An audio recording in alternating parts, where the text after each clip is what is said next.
At ayan, muli na po tayong nagbabalik sa ating chikahan. So, partner, di ba kanina natalakay na natin yung konsepto ng urban gardening, natalakay na natin yung mga benepisyo, yung tungkol naman sa pataba. Pero syempre, di ba kapag nagtatanim ka, laging may challenges. At isa sa mga challenges na yun ay yung mga peste. So, kalimitan sa mga halaman, inaatake ng peste. So, siguro, ito namang segment na ito ay magpo-focus sa mga integrated pest management. Ano?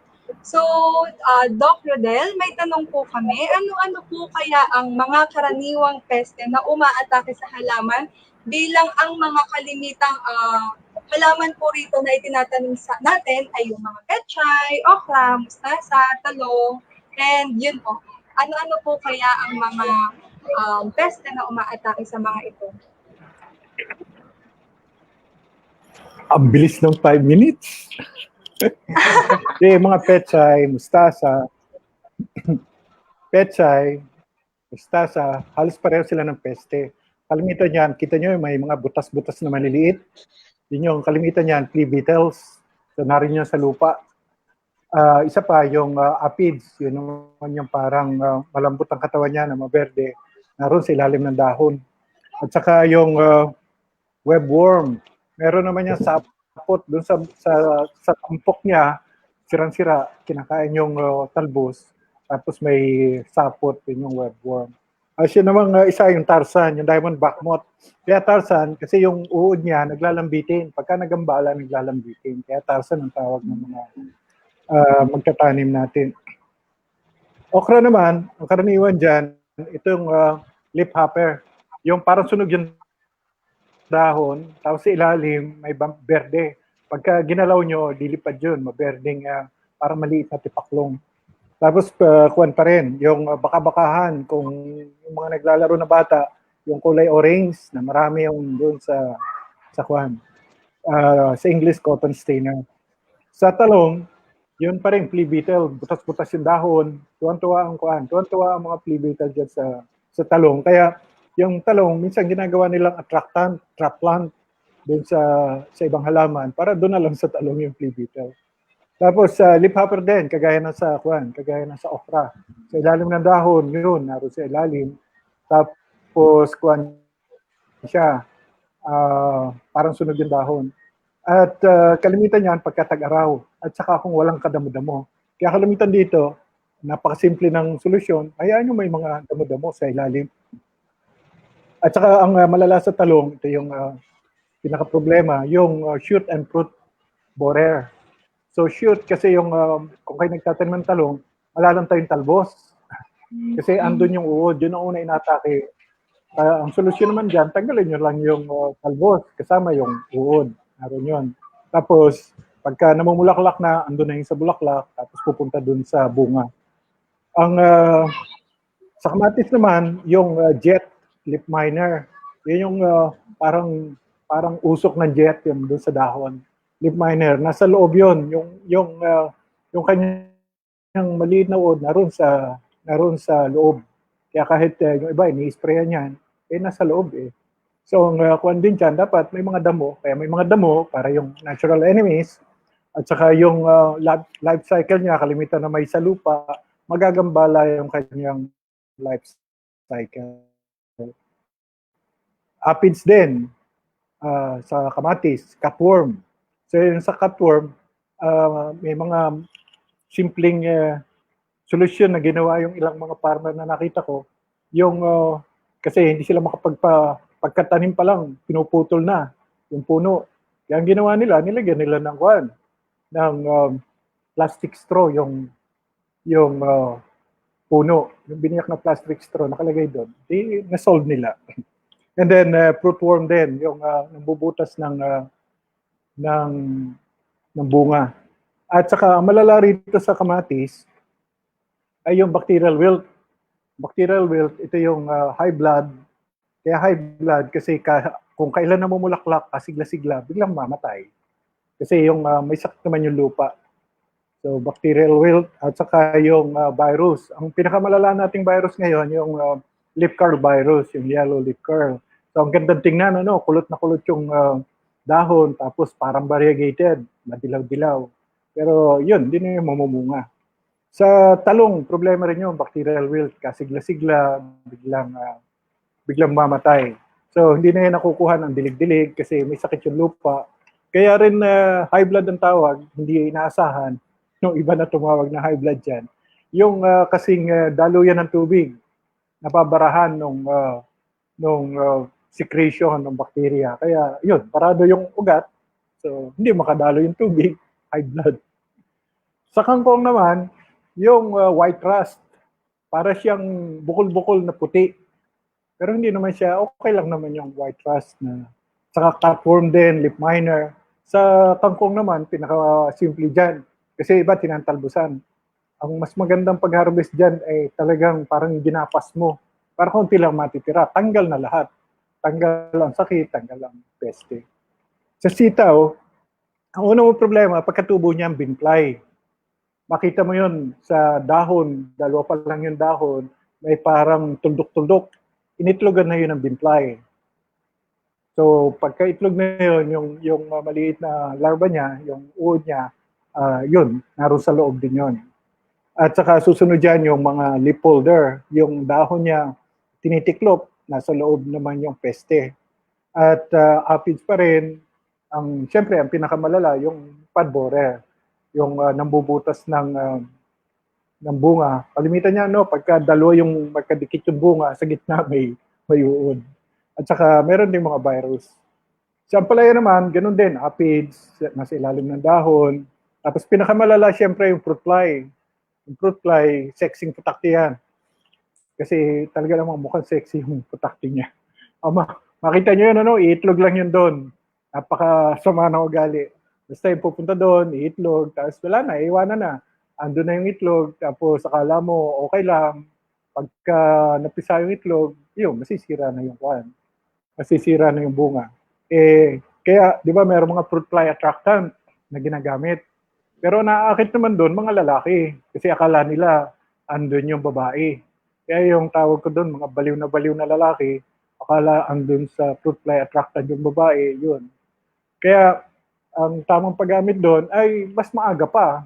Kasi, baka nakapag-asawa na sila, di nakuha na yung lalaki, pero nakapangitlog pa rin yung babae. Kaya dapat, maaga pa, meron ka ng mga pang-akit doon sa mga lalaking baliw. At saka bacterial wilt din, problema rin sa ampalaya. Yun nga, kasigla-sigla, biglang malalanta, high blood. Tapos yung tuldok-tuldok sa dahon, Cercospora leaf spot.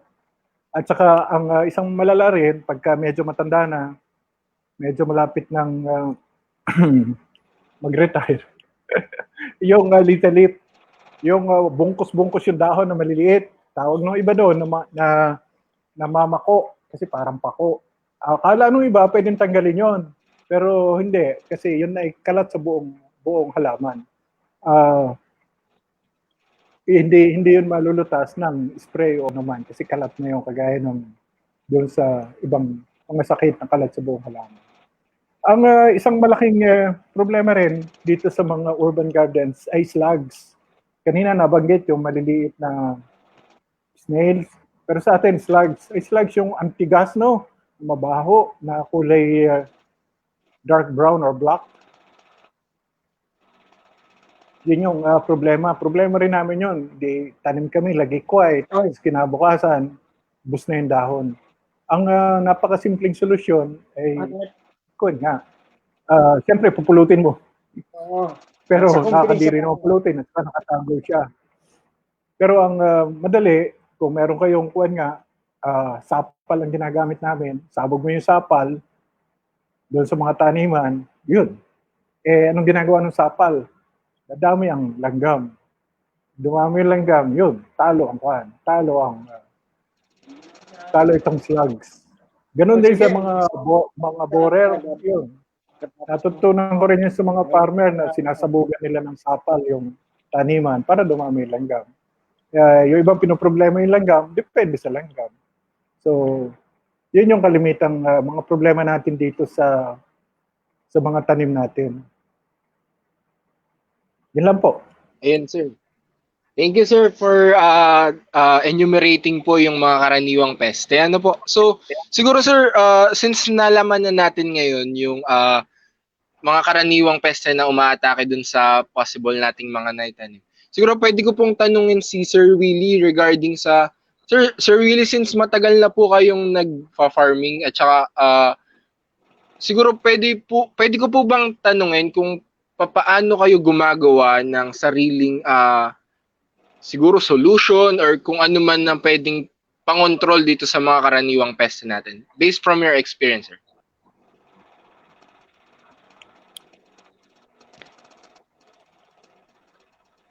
Ayan po. Sa amin din po, tamad po kasi akong farmer, kaya ang gusto ko po solution yung pinakasimple sa akin. Um, isa, isang challenge po sa akin bilang isang mango farmer, organic mango farmer, ay yung pong fruit fly na nabanggit ni Doc kanina. Tama po na meron tayong commercially available na metheogenol, pero tama din po na problema kung hindi tama yung timing, dahil maring huli na tayo sa paglalagay, and isa pa, dahil sa nakaka-attract siya, halos talagang pumupunta na sa iyo lahat ng fruit fly. So isa pong solusyon na natutunan ko din po sa isang kasamahan namin dito sa Quezon, Isabela, ay yun pong pagtatanim ng yung tinatawag nila na holy basil, or locally named as biday. So itong holy basil, parang doon na yung mga fruit fly. So ang ginagawa po namin, magtatanim kami ng holy basil, parang tapos ika-crush namin siya, ilalagay sa bote na kung saan parang design din kung paano natin ginagamit yung metheogenol. Ang kaibahan po nito is kung meron tayong tanim nito, hindi na tayo mamumblema kung saan tayo bibili ng metheogenol. So, makakasiguro tayo na meron tayong palaging supply kung meron tayong tanim na biday. Isa din po dun sa nabanggit ni Doc kanina is yung aphids. So, ang aphids po, ang problema namin dati is nakikita ko dun sa, parang karaniwan ko pong nakita is dito sa tanim namin na babat. So, ang ginawa ko lang po is sinabuyan ko lang po nung tubig na may sabon. Kapag po ako ay inuutusan ng aking ex-girlfriend na maglaba, doon ko po isinasaboy yung mga tubig na pinagbanlawan. So na-correct po niya yung problema sa aphids, na pwede rin po sigurong applicable sa ating urban settings. So kung saan malapit lang, maliit lang yung area, pwede po natin gamitin. At syempre, doon naman po sa mga malakihan, pwede na po nilang i-search kung paano gumawa ng OHN or organic herbal nutrients, na kung saan ito naman po yung mga ini-spray natin para ma-maintain na yung ating mga halaman ay malakas ang resistensya, na kung saan kahit merong mga peste, kaya nila sa kanila mismo na i-repel ang mga peste. Gusto ko lang pong ipakita, ganito po kalaki ka namin. Noon pong una, problema namin kung paano kami makakapagpabuhan ng maganda. So, gumamit po kami ng metheogenol, hindi po siya nag-effective dahil sa hindi ko marunong tumiming. Pero nung pong ginamitan ko ng biday or nung holy basil, nakapagpabunga po kami ng madami. At yun po ay isang malaking tulong sa akin. Yun lang po.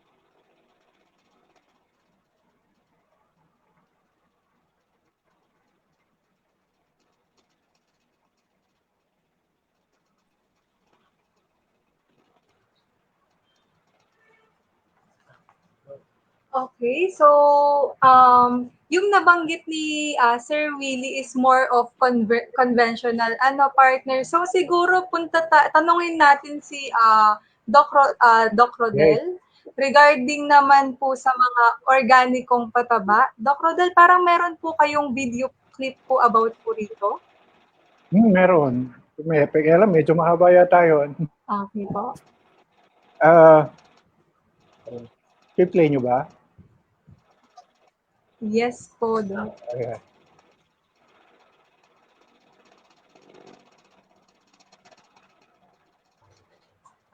Maaari niyo po bang i-explain po, Doc, habang nagpe-play po yung Sige. ating video? So yung isang magandang gamitin, matagal tagal namin ginagamit, yung sili. So yung sili, kinakatas, tapos yun yung pambomba. Doon yun, epektibo yun, doon sa mga malalambot na katawan. Ang isa naman, ito ngang sabon, yan, perla tayo. Yung isa naman, silicidin. So pwede mong pagsamahin naman yan, pang sugpo mo nga doon sa mga uod, sa mga apids, kagaya na nabanggit kanina ni Sir Willie, pagkatapos maglaba, ayun, pang spray, pang sabog. Huwag lang masyadong matapang kasi baka makasunog. Yun ding sili, syempre, ingat tayo kasi maanghang. So, titingnan natin kung tama yung ating timpla. Bukod dyan, marami din tayong mga ginagawang mga paraan. Itong mga maaamoy na mga halaman, kalimitan, damo-damo lang, tanglad, sampinit, maaamoy yan. Pwede mong tantarin, bayuhin, tapos babad sa tubig o kaya suka, at siya mong pambomba para sa pansugpo ng iba't ibang klase ng mga peste. So itong iba naman, nilalagyan niya ng molasses, pero kung wala molasses, tubig na lang. Yan, sibuyas, bawang at luya. Kung ano yung meron sa kusina, nagagamit natin yan. Nagamit na rin namin yan. Meron kaming project dati na pinondohan ng Picard na natagpuan din na talagang yung mga practices na to, mga dati nang ginagawa ng mga organic farmers, ay siya nga epektibo. Yan, suka, bawang, luya, sibuyas, siya yung epektibo. Hindi lang sa mga peste, nakakatulong din sa pagsugpo doon sa ilang mga sakit. So, ganyan lang, kasimple. Ito yung isa naming pagsasanay, ito sa Palawan, na medyo ilang panahon na rin. Ang nakakatuwa dito, kasi minsan ko lang silang tinuruan, yung kanilang lugar doon, yun, certified organic, at malawak yung lugar. At siya na lang ikinakalat doon sa mga iba pang mga farmer. So, ganyan lang. Nilalagay sa net o kaya sa katsa para madaling katasin.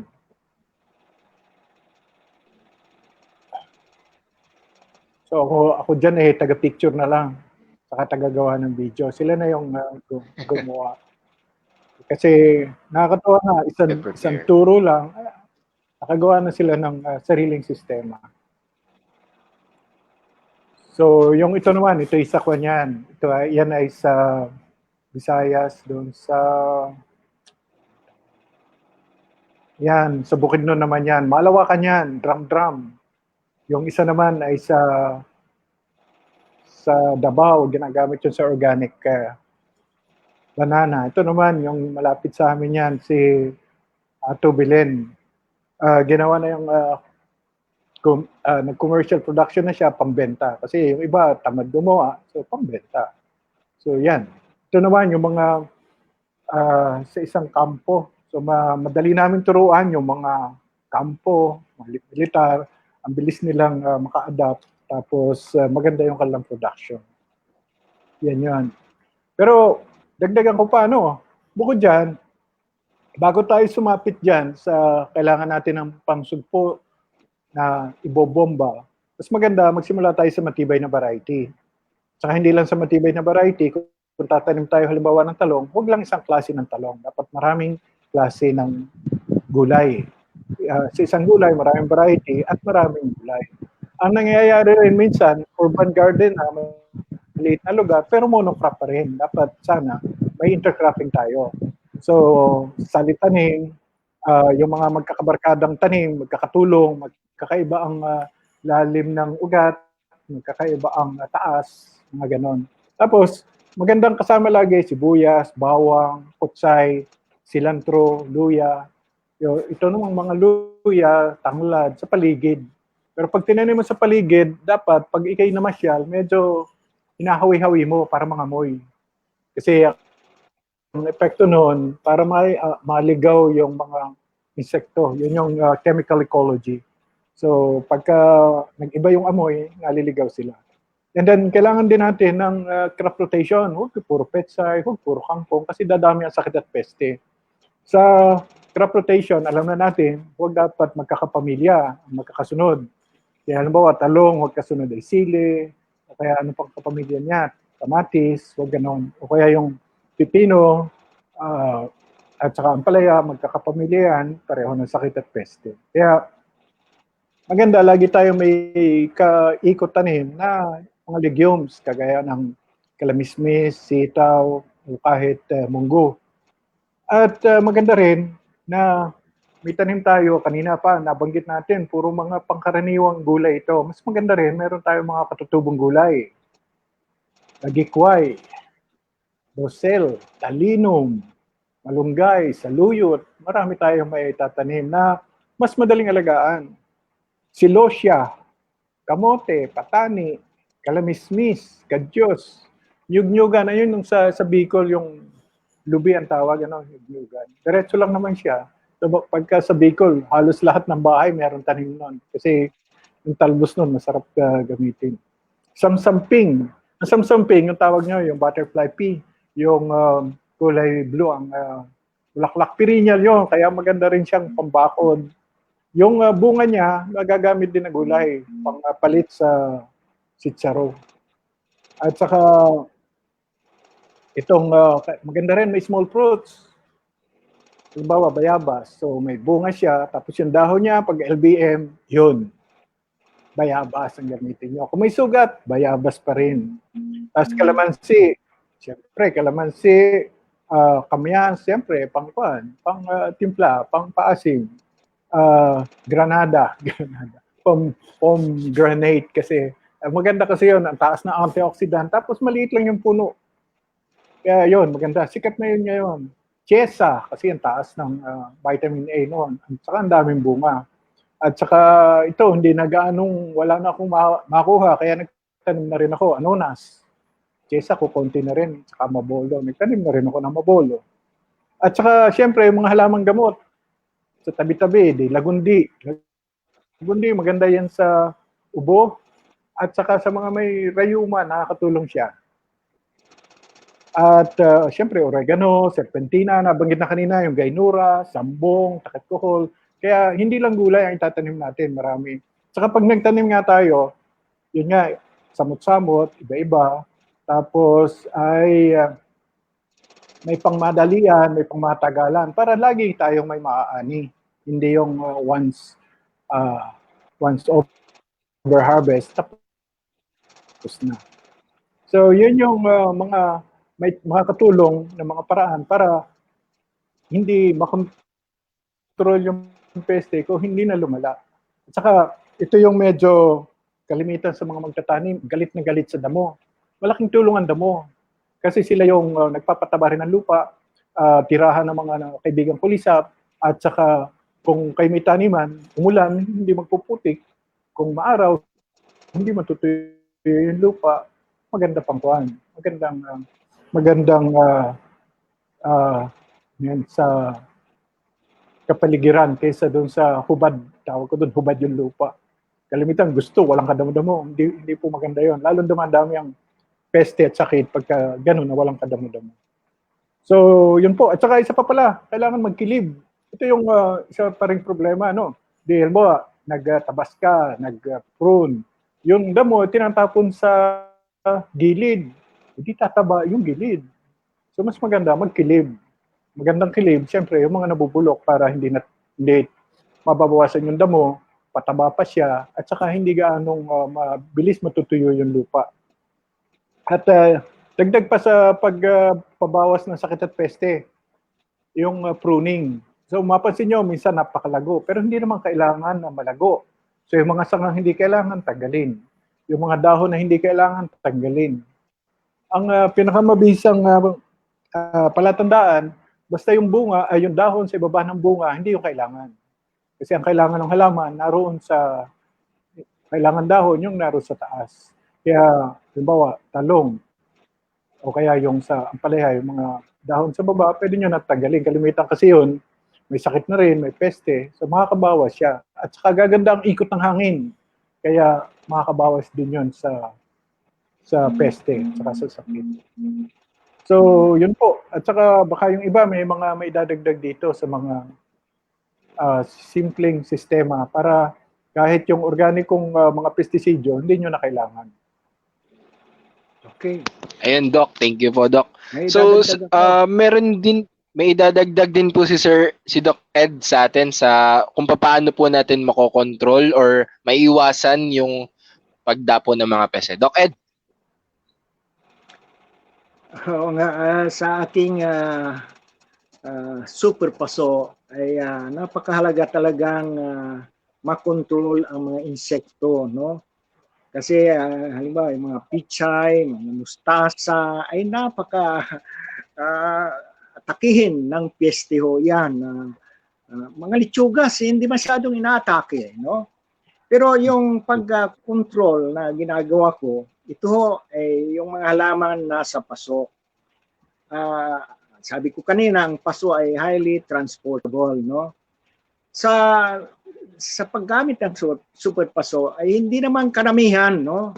Para sa isang household lamang, halimbawa, mayroon kang mga 12 paso hanggang 20 paso, mapapansin mo na pagka inatake ng mga peste, kung yan ay uod, ay mayroong kaunti lang. Kung isa, dalawa na uod na mapapansin ka, pwede mong tirisin na lang. Yan ang tinatawag nating tiricide, no? Tirisin mo. Hindi naman na puisonoso yung mga uod na yan hindi except yung makate. Kung medyo dumadami, mga 5 hanggang 10 na mga uod, you can brush it aside. Pwede mong gamitin yung brush, yung pin brush, no? Pwede mong gamitin yan, no? Sa iyong mga halaman na nasa paso, no? Pero kung inatake ka ng halimbawa aphids, scale insect, mga dapulak, no? Napagkatindi ang mga pisting ito. Actually, yung aphids ka, pagka dumami yan, parang ang doubling time nito siguro oras lang kinabukasan na pagka nakakita ka ng aphids, kinakabukasan ang dami na, no? Kaya ang aking payo diyan, pagka mapapansin niyo kung kayo dumayo dito sa aming bakuran, ay mayroon akong mga malalaking ito yung mga drum, no? Pinupuno ko ng tubig, no? At ang ginagawa ko ay drowning technique. Lunurin mo yung insekto, no? Halos lahat ng insekto ay nalulunod. Kung yung mga worms na yan, mga 4-5 minuto, lunod na sila.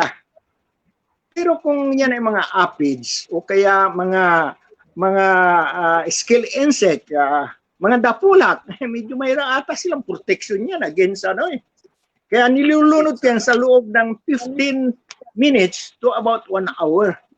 Ilublog mo lahat yung nasa pasong iyong halaman. At yan ay drowning technique. Lunod technique. Lahat ng piste, nakikita mo yung mga worms, talagang lulutang yan, no? Sa loob ng isang oras, hindi mamamatay yung ating halaman. Huwag lang isang araw, kasi siguradong patay pati yung iyong halaman, no? Kaya yan ang napakabisa talaga yung lunod technique or yung drowning technique. Ito ay talagang pang-organic ito. Kasi hindi mo na kailangan lagyan pa ng kung halimbawa mga sabon, mga sili, mga kung ano, yung tubig. Pangkaraniwang tubig galing sa faucet ay nalulunod yung mga peste, no? Okay, so yan ang aking ultimate yung peste. At saka ang ginagawa ko sa ating entomology din ay kung alam natin yung life cycle ng mga insekto, alam natin pagka na-break natin yung life cycle, ay makokontrol mo yung insekto. Ang ibig kong sabihin ay ilublob mo yung iyong mga halaman once a week ng mga 15 to 1 hour, no? At yan ay kung anumang stage yung life cycle ng insekto, mga break mo yon before magkaroon ng damage yung insekto, no? So drowning technique. Ako rin ay gumawa ng isang organic pesticide, no? Ang tawag ko ho dyan ay yung egg yolk, cocoa oil, no? So vegetable oil, no? Pagkatapos, nilalagyan natin ng mga herbs katulad ng oregano, katulad ng basil o kaya yung holy basil, no? Mayroon kasing mga amoy itong mga herbs na nakakapagtaboy ng mga insekto, no? Parang nililito mo yung insekto. Ito hindi nakakamatay ng mga insekto, kaya maganda itong organic organic pesticide. Nililito lang niya, no? Yung mga insekto, no? Ito ang sangkap nito is coconut oil o yung vegetable oil. Pagkatapos, egg yolk. Alam niyo yung oil, napaka, mabisa ho yan, pang-control ng mga insekto. Maraming, pero makikita ninyo na oil at saka tubig ay hindi naglalahok. Pero pagka nilagyan mo ng egg yolk, ay nagiging emulsion ho yan. Ibig sabihin yan, siya ay magiging emulsion, naglalahok yung oil at saka yung tubig sa pamamagitan ng egg yolk. Sa mga iba, ang ginagawa nila, nilalagyan nilang sabon, no? Pero ayaw ko nang gumamit ng sabon. Lahat ng aking sangkap ay galing sa kusina. Pwede mong lagyan ng bawang. Pwede mong lagyan ng ginger, no? Yung iyong concoction, no? Actually, mayroon na rin akong isinulat na formula para dyan. Ewan ko lang kung yung mga iba siguro nakabasa na dyan. But ginawa na rin namin ng efficacy testing ito. Kasi minsan ako'y binigyan ng pagkakataon na i-develop ito ng isang funding agency. At ginawa namin ng efficacy testing para sa hindi lang sa mga vegetables, pati mga palay at saka sa mais, sa corn, no? So ito pagka mayroong mga interesado, pwede kong ibigay yung formula. How to do it, no? How to do it. Just right there in your kitchen, no? Pwede kong i-share ito, yung pinaka-formula. Lahat ng sangkap ay yung ating kinakain. Kaya ito yung magandang organikong pestisidyo, no? Kasi hindi siya nakakamatay. Hindi siya nakakamatay, nakakapagpataboy ng ating mga insekto. Yan ho ang aking ginagamit dito sa aking sistemang Super Puso.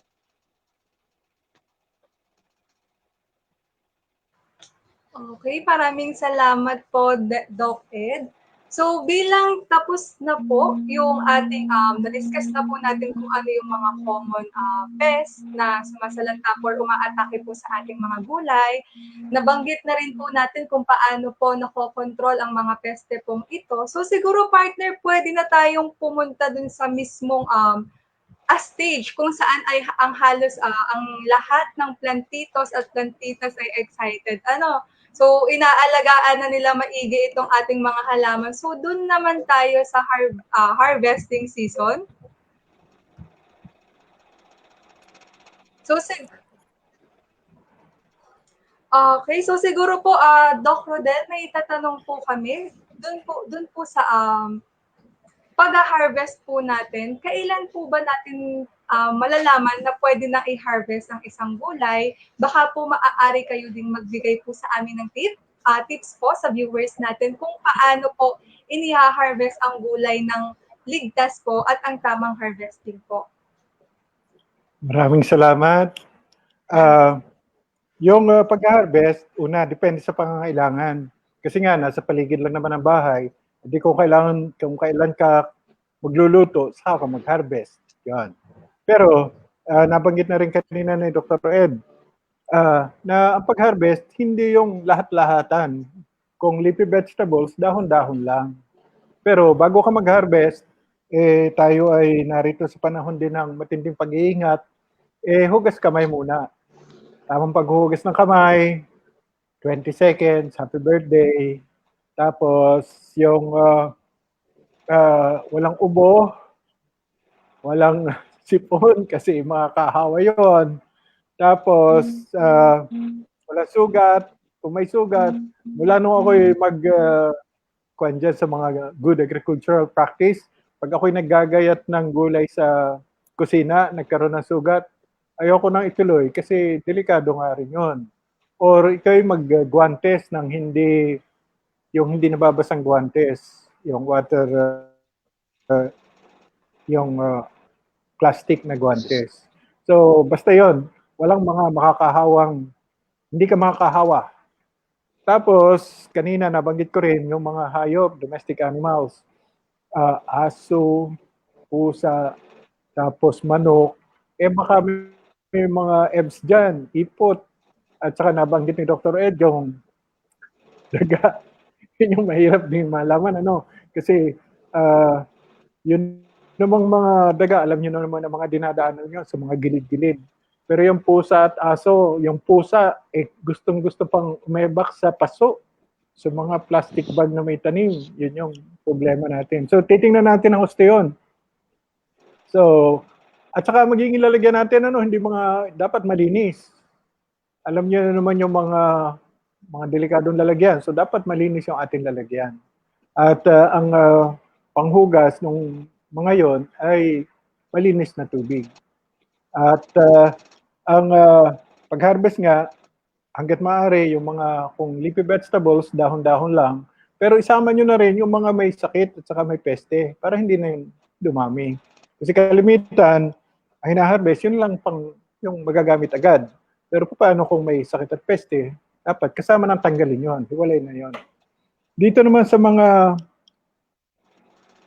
fruit vegetables, yung mga bungang gulay, makita nyo sa palengke, palakihan ng okra, palakihan ng patola, upo, talong. Pero ang tamang pag-harvest, yung bago pa lang siyang lumalaki. Yung kung sa okra, kabubutaw pa lang. Yung katatanggal pa lang ng bulaklak. Kasi yun yung pinakamasarap. Ganun din sa patola. Sa patola, dapat nga yung malambot pa at saka medyo parang may abo pa. Sa din, sa pipino, dapat yung meron pang mga parang tinik-tinik na malambot. Kasi pagka wala na nun, stretch na yung balat niya, matanda na yun. Makakuha na. Pantanim na yung buto nun. Sa talong, dapat din yung bata pa. Huwag yung mga kalakihan. Kasi yung iba, kung mag-harvest, lalaki pa yan. Lalaki nga, pero ang laki na rin ng buto. Dapat yung payat pa yung buto, halos wala pang buto. Ganon din sa sitaw. Dapat ang pag-harvest, yung nagsisimula pa lang na maglaman yung buto o halos wala pang laman yung buto. So mga ganon. Maliban na lang dun sa mga hinog. So halimbawa, kamatis, mas magandang pag-harvest niyan yung hinog talaga. Kung aabot ka sa hinog. Kasi minsan may kwan nga. So, ganon. Sili, yun din. Pwedeng hilaw, pwedeng hindi pa hinog, pwedeng hinog na. Kaya, yun. Pero, bago rin kayo mag-harvest, kung itong sa mga bungang gulay, pumili na kayo ng pagbubutuhan. Di ba kanina sabi, namimigay naman ng gobyerno. Hindi naman, isang galing ang binigay ng gobyerno. Baka binili din. Kaya mas maganda ay maging self-sufficient na tayo sa binhi. Na minsan tayo nakatanggap ng binhi, pumili na tayo doon ng maganda pagbinhian. So sa kamatis, kaya natin yan. Sa talong, sa pipino, patola, upo. Mga pera na lang sa sa kangkong, namumulaklak yan. Oktubre, mamumulaklak yan. Meron ka makukuhang buto. Sa pechay, medyo mahirap magbuto dito sa atin. Pero litsugas, pag napabayaan nyo, magbubuto yun. So, mapansin nyo yun na pagka lalo't mainit yung panahon, yung ibang variety, depende sa variety, magbubuto yun. Parang bulak yung bulaklak niya, pagka natuyo, may buto yun, mga 2 hanggang 4 na buto dun sa loob. So, ganun na para tuloy-tuloy na meron tayong pagkukunan yan. Yung mga pwede mong pagbinhian, andyan lang yon. Hindi problema natin ang binhi. Kasi laging pinoproblema ang binhi, pero andyan yan. Kalabasa. So kahit sa palengke, pwede ka manghingi ng buto. Tapos yun nga, yung mga talbos, yung mga sanga niya, yung tangkay, pwede mong pantanim. So yun, marami tayong mga magagawang paraan. Yang kunya, kangkong, yan. So, problema mong pananim, bumili ka ng kangkong, tanim mo yung tanim mo yung tangkay. Yung itong mga sibuyas na may ugat, pwede mo itanim din yun. Kunin mo yung talbos, tanim mo. Kahit yung sibuyas na yung sibuyas Tagalog, kahit yung sibuyas, yung bulb onion, pwede mo itanim yun. Tapos yun, dadahon, pwede nga i-harvest mo dahon. Tapos yun ay hindi yung kalimitan ng mga bulb onion, yun ay mga anak din, pwede mo rin pantanim. Yan din luya, yung kamote. Kamote yung hindi lang yung talbos o tangkay ang pantanim, pati yung laman pwede yung pantanim. Ang ganda nga lagyan mo sa tubig, magkukon siya, magkakaroon ng amlay, tapos yun, pwede mong talbusan. Then katagalan, tanim mo na sa lupa.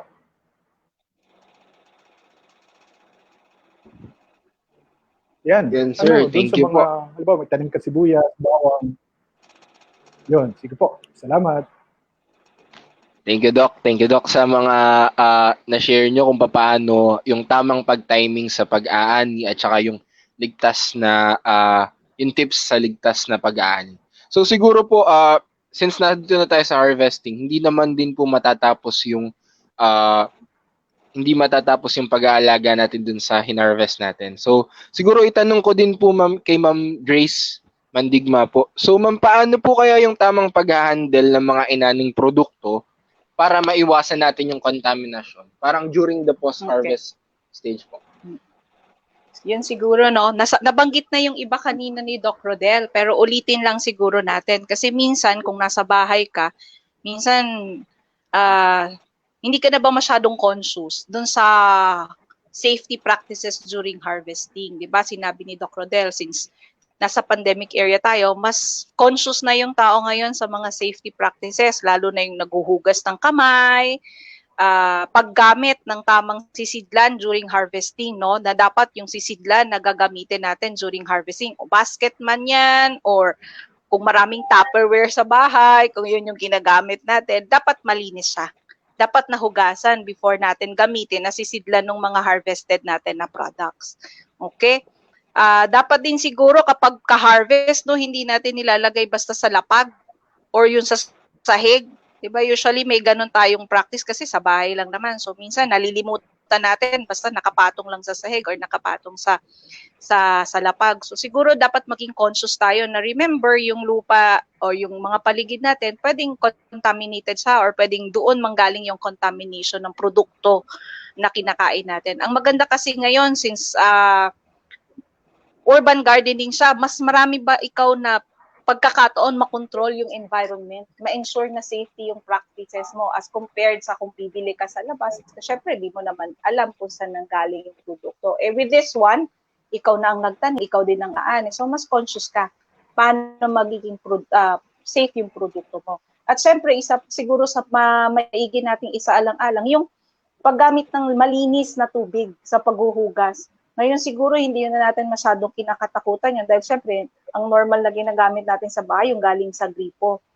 Kung galing din halimbawa sa labas yung produkto natin, hindi naman natin din alam kung ano yung tubig na ginamit sa paghuhugas, 'di ba? Yung pagtatanggal ng mga soil particles. So at least ito, mas conscious na tayo na malinis yung ginagamit natin na tubig paghugas ng mga produkto nating inani. Kasi syempre may mga gulay tayong tinatanim sa bahay na hindi nalululuto bago kainin. So kung halimbawa nga sabi ni Doc Rodel, tsaka nung iba nating speaker, kinento pa ni Doc Ed, pag marami kang usa or marami kang aso sa bahay, di ba? Usually gusto nila doon talaga sa paso, ewan ko ba. So, maging conscious kita sa ganon. Kasi, yun nga, kailangan hindi lang meron kang pagkain, hindi lang available, dapat safe yung pagkain na ihahain natin sa ating pamilya.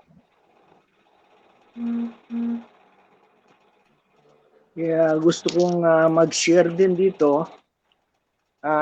Ito ho ay aking personal na ginagawa, no, para sa aking kalusugan, no.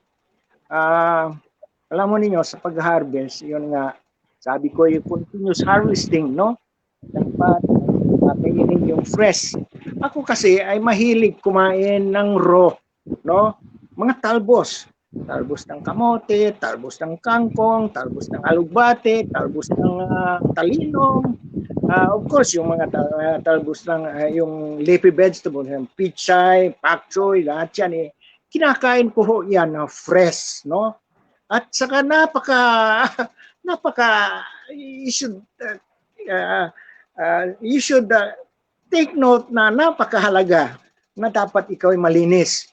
Kaya pagka ako'y nag-harvest, mismong yung aking paso, dinadala ko sa aking malapit sa aking kusina, at saka isa-isa kong dinadala ay yung pinipitas. Mahalaga ho yun, no? Hindi ako gumagamit ng halimbawa gunting o kaya kutsilyo, no? Kundi ako isa-isa, pati yung halimbawa, isang talbos yan, isa-isa kong pinipira-piraso, no? Pinipira-piraso gamit yung aking kamay. Sa paggagawa mo yan, nakikita mo yung medyo may nabubulok na mga parte, ay dapat hindi mo ilagay yan. Pagka ginamitan mo ng gunting yan, hindi mo talaga makikita, no? Napakahalaga sa akin. Ako, talagang personal ho para sa aking kalusugan, no? Alam niyo ang aking kalusugan ay sa ngayon, no, ay talagang it's because I eat a lot of vegetables, no? Kaya ganyan, dapat malinis. In fact, ako ay gumagamit ng salad spinner o pati yung paghugas. Dapat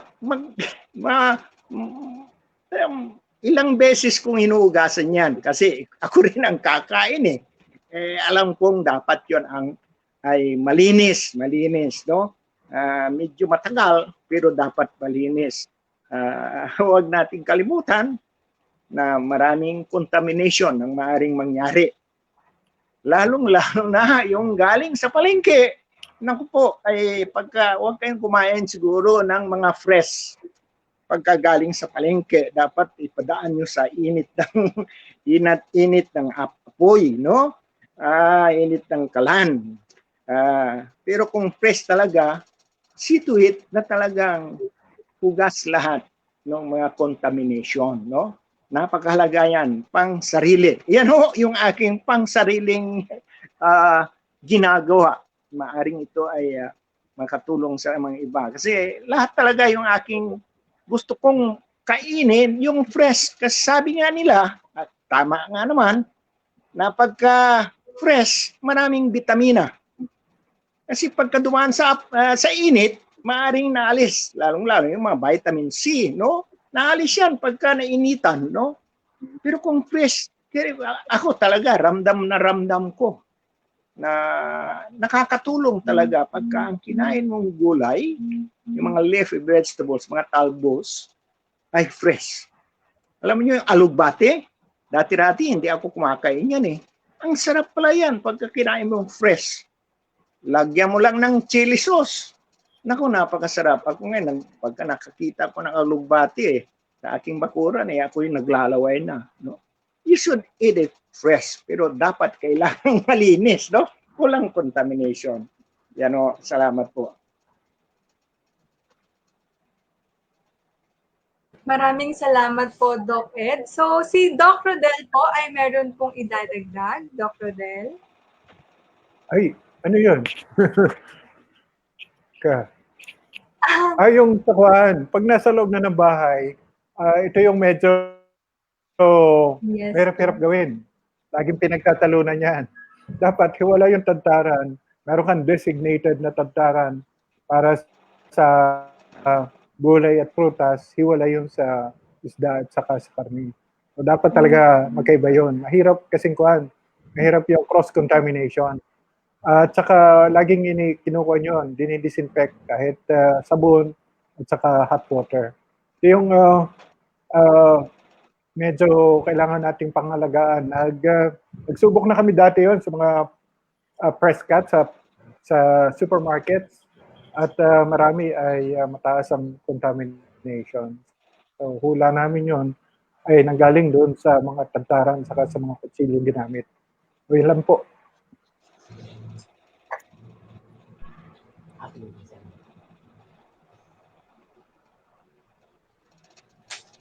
And partner, medyo malinaw na sa atin yung hanggang doon sa post-harvesting at saka post-harvest.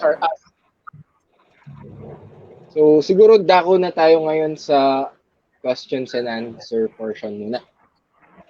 So mag-cater tayo ng ilang questions from our audiences or our viewers. So again po, pwede po ulit kayong maglagay ng tanong nyo sa comment section natin sa Facebook. So meron tayong first question from Ma'am Charito Cadorna. Aside po ba sa neem at chili extract, is there any other best natural solution for controlling the pests and diseases? Sino po kaya sa panelist natin ang pwedeng sumagot po sa tanong po ni Ma'am? Yun ho, yung aking nire-recommend yung egg yolk. Yung egg yolk at saka coconut oil, no? Pagkatapos lagyan mo ng mga nakakain na mga herbs, no? Katulad oregano at saka chili at saka yan ho ay maaari ko ma-share yung formula diyan, no? Paggawa at saka paggamit ng egg yolk, coconut oil mixture, no?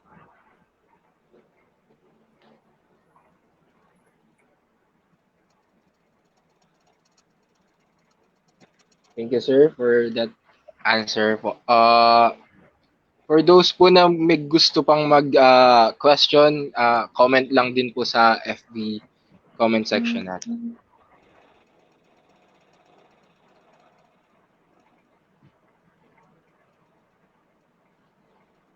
So, ito po ang isang nagtanong sa atin from kay Ma'am Michelle Magiliano. So, based po sa practice namin sa province, tama po ba na sabuyan ng abo kapag may napapansing insekto sa pananim na gulay? So, for our panelist po, sino po ang pwedeng sumagot dito sa atin? Dr. Del. Yun, nakaligtaan kong bagitin kanina. Yan, mabisa nga yung abo. Ginagamit din namin yan sa ibang mga gulay. Meron ding mga commercially available na parang abo, yung kaolin clay. Pero abo, pwede na yun. Isasabog mo yun, kahit dun sa mga bago pa lang na tumutubong mga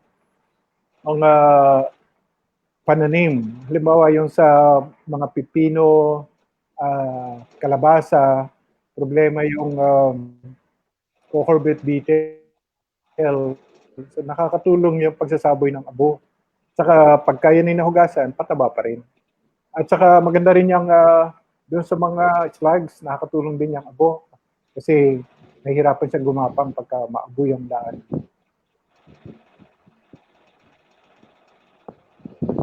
Okay po, maraming salamat po, Doc Rodel. So, partner, siguro bago natin tapusin tong segment na ito, pasalamatan muna natin yung panelist natin para sa pagbibigay nila ng information sa atin at pag-share din ng kanilang oras sa atin generously. So, pwede po ba kaming makahingi ng parting words or parang words of wisdom po para sa viewers natin sa inyo pong mga panelist po namin? So, siguro po simulan po natin kay Sir Willie.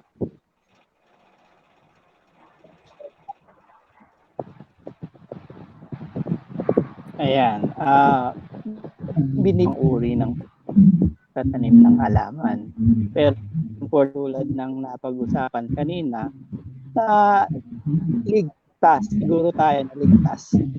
Unang-una, yun sa mga tinataniman natin, dapat ay hindi kontaminado ng mga nakakalasong kemikal. At yung ginagamit nating mga pestisidyo, kung hindi man tayo kakasunod sa purong organiko, ay at least nandun tayo sa safe level or yung tinatawag natin na good agricultural practice. Ang sa ganon, makakasiguro tayo na yung ihahain na pagkain sa ating pamilya, sa ating sarili, ay ligtas na makakatulong sa ating kalusugan. Yun lamang po at maligayang pagtatanim. Thank you, Sir Willie. Kay Doc Santos naman, sir.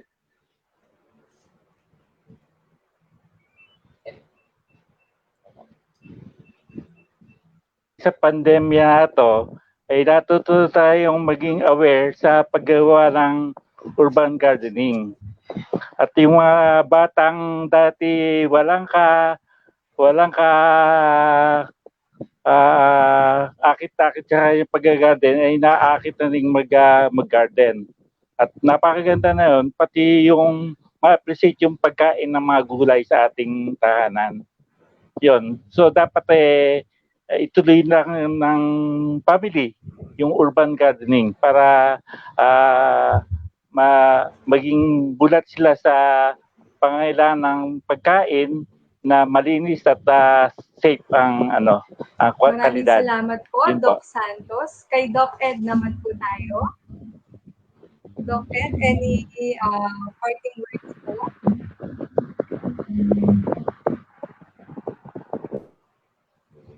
Tanim sa ating bakuran, sabi nga natin ay maraming benepisyo at yan ho ay naramdaman ko nung ako naging senior citizen, no? Kaya yung aking dinevelop na super paso ay talagang i-dedicate ko ho yan sa mga senior citizens, no? Hindi mo kailangan ang magbungka ng lupa, kundi hindi mo kailangan mag-exert ng too much effort para ikaw ay makapagtanim. Isa pa ay ito ay hindi lang nakakapagbigay ng nutritious, no? Food, clean food, pero mayroon ngang tinatawag nating therapeutic effect. Pagka nakikita mo yung halaman mo ay tumutubo, no? Ay talagang matutuwa ka, no? Lalong-lalo na yung mga senior citizens, no?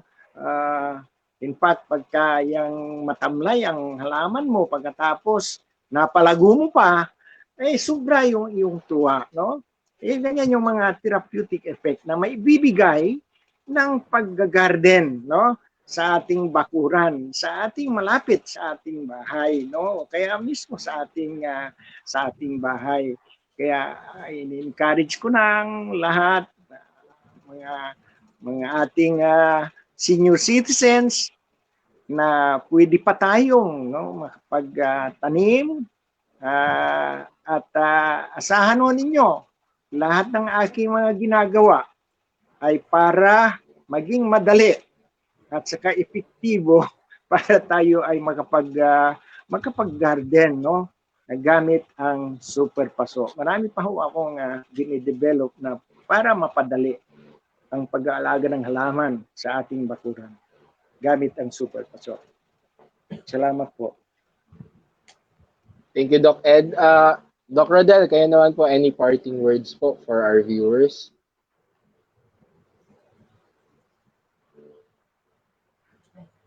Nanood. Saka doon sa mga nasa likod ng tanghalan, yung mga silent heroes dyan sa likod. So, itong pagtatanim ay tuloy-tuloy na pag-aaral. Subok lang ng subok. So, baka, ang sabi ko nga lagi, ito yung mga, mag-umpisa kayo sa ganito, maya-maya mas magaling pa kayo sa nagturo sa inyo. At mas mainam ng mga katutubong halaman kasi mas matibay, mas sustansya, at kalimitan ay yun nga, kukonti ang peste. At ugaliin na magtira ng magandang pangbinhi para may sarili ng binhi. At isa pang ugaliin sana, bukod sa kalinisan, magbigay sa kahanggan. Alam niyo yung kahanggan, ano? Mga kapitbahay, magbibigay kayo sa mga kapitbahay, huwag sa pansarili lang. Bukod sa nagbigay kayo sa kapitbahay, magtira kayo para sa lupa at saka para sa mga kaibigang insekto. Kaya dadami ang natural enemies pagka may peste. Kung walang peste, di walang natural enemies. Kaya mag-iiwan ka rin ng para sa lupa at saka para sa mga kaibigang kulisa. So, yun po. At yun nga, binanggit na rin kanina ni Ma'am Grace, kung may itinanim, may anihin. So, dagdag naman doon, kung ano yung itinanim, yun ang iyong anihin. Kung nagtanim ka ng kamatis, edi kamatis. So, gano'n. Kung nagtanim ka ng kabutihan, edi kabutihan. Kung nagtanim ka ng kabaitan, edi kabaitan. Gano'n lang. No? Maraming salamat. Maraming salamat po, Doc Rodel. Punta naman po tayo kay Ma'am Grace. Any parting words po? Hello po. Hindi pa po ako magpapaalam. I will be joining you for segment 3, no? But anyway, for this particular segment, ano bang masasabi natin, no? Marami tayong natutunan. Simula sa paanong pumili ng lupa at paano mag-harvest. So, hindi lang po sa paano mapadami, paano mag-control ng peste, pero hopefully po, mas namulat yung kasanayan na yung kaalaman natin sa paano magiging safe. No? Just because we are planting in a pot, hindi naman po ibig sabihin kalimutan natin yung safety practices. So marami pong binigay na options ang ating mga speakers. So join lang po tayo sa ating plant movement. Sabi nga po ni Secretary Dar, tara na, let's plant. Thank you, ma'am. Sir Gerald, any parting words po for our audiences, for our viewers po? Okay, bale sa akin lang po is in with the order ng ating secretary yung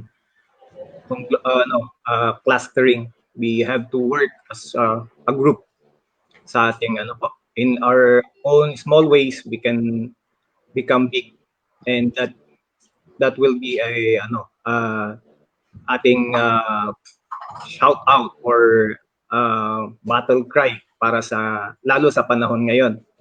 Ang isa pa dito is we always go back to the basics. We have to learn the basics. We have to teach the basics to our children.